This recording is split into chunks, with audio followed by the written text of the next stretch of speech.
Since we announced the order instructing all licensed premises to limit their services, we've seen an excellent response from businesses.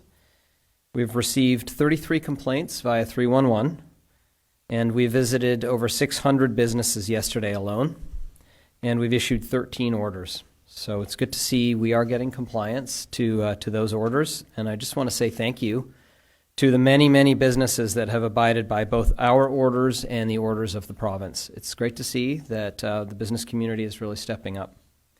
Tomorrow at Council, we'll be putting forward a bylaw to Council to ensure the safety of our residents by strengthening the enforcement tools. When we were here the other day, we talked about our need to continue to ensure that we have the right tools in place to assure that there's compliance.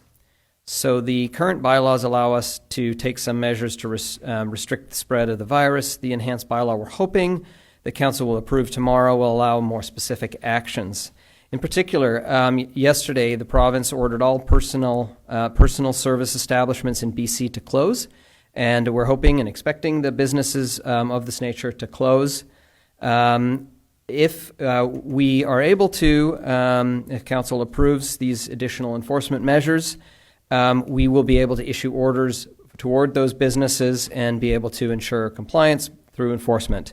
And if you're not in compliance, you'll be subject to fines of up to $50,000. And so we'll be issuing those orders to businesses that have been ordered to shut down by the provincial health officer, and we'll be prosecuting them if they're not in compliance. We've also seen many stores marking the 2-meter distance on their floors and restricting numbers within their stores to ensure that customers are able to stay a safe distance from each other. We're in an extraordinary time here. To my knowledge, we've never had a state of emergency in the city before. We're working with two orders, one from the provincial health officer and as well as our own. And so there are different levels of fines in both of those orders. We'd prefer not to level fines, but as we're seeing, we're getting pretty good compliance. But as we're going forward, we won't hesitate to do it. And that's part of what the council meeting is tomorrow, is to allow for additional compliance.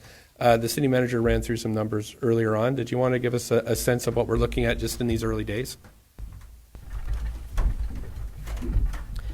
Yeah, thanks. Like most of our work that we do through prosecution, it would really be depending on the severity of and the degree to which there's non-compliance. I mean, if you had a nightclub that was gathering hundreds of people in a close environment, that would be one thing. If you had a restaurant that was opening, that would be a different thing. And so we'd kind of scale it. But it is up to $50,000 is kind of the levels of prosecution. And it would be our bylaw officers that would be enforcing this, as is their usual case. Bylaw officers have been going out and have visited the 600 businesses that I mentioned in the last day.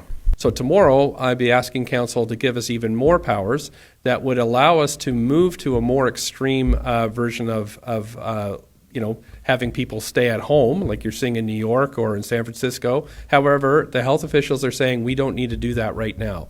So again, we have to make sure we're abiding by the Charter of Rights and Freedoms. We have to make sure that we're upholding our Constitution. And this sometimes takes a little bit of legal work because there's really no precedent for us to go and look at.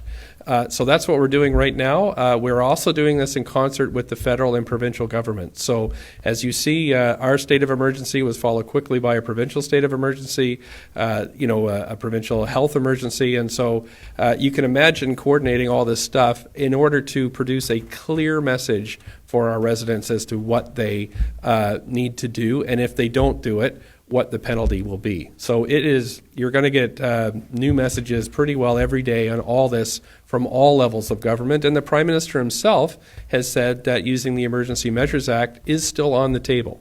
So it's evolving, and what we're hoping is that tomorrow we will have 100% compliance, that people won't be playing beer pong, and that they will be thinking about people other than themselves. They'll be thinking about the elderly folks who are scared about getting this disease because it's a very high mortality rate in many countries. They'll be thinking about people with compromised immune systems and those who are more vulnerable than themselves. So, we're a great city. We're a really great city, and we've been doing a lot of great work here. We just have to move the bar a little higher and do what Adrian Dix has been saying, get 100% compliance.